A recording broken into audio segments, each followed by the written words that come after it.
Got one more quick tip for you guys today. We're still talking about serves. So one of my deadliest combos when I was competing at tournaments was to serve with thinking about my serve in pairs, There's two serves each. So a common tactic that professional players will use would be to make two serves look the same but have different properties.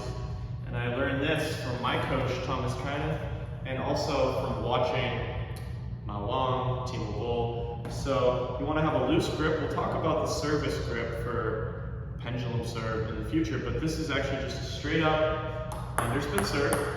And if you think about it, it's sort of like pushing ball. So if you warm up your push and you practice with the coach, it's that same feeling. You want to have a flat angle, maybe a little bit tilted so that you don't hit your edge. And we're going to aim for center, maybe upper center, and we're putting underspin on. So when you serve, the first option is heavy underspin. Lots of wrist, lots of forearm, lots of snap. Now, if the ball stays on the table like that, that means that you're putting so much underspin on it, look at that it wants to hang out on the table. So that, if you do it really well, they should, boom, drop it in the net. So a great thing to practice is if you go to a club with some lower to beginner players, if you do that serve, they should miss it in the net. So that's, again, your heavy underspin serve. When you practice it, you're going to miss it sometimes in the net because it's gripping so much.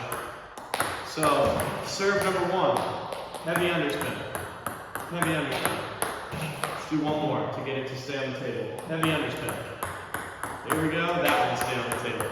So that's serve number one.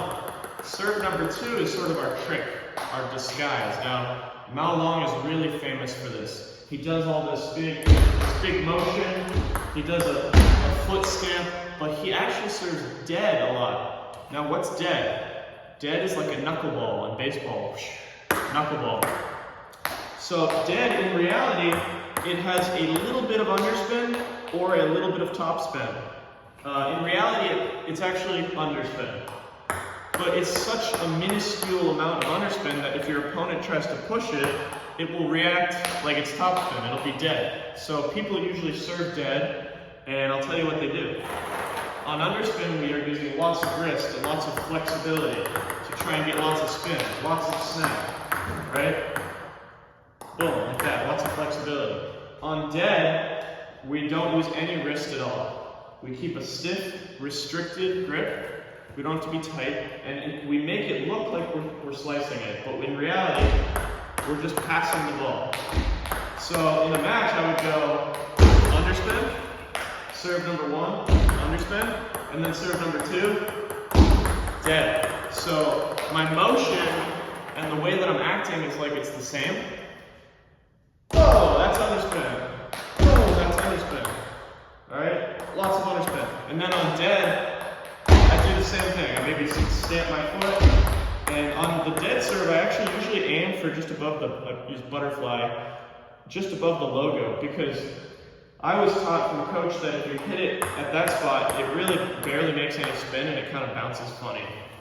So one more time, if you have two serves, heavy under, ooh, look at that, dead.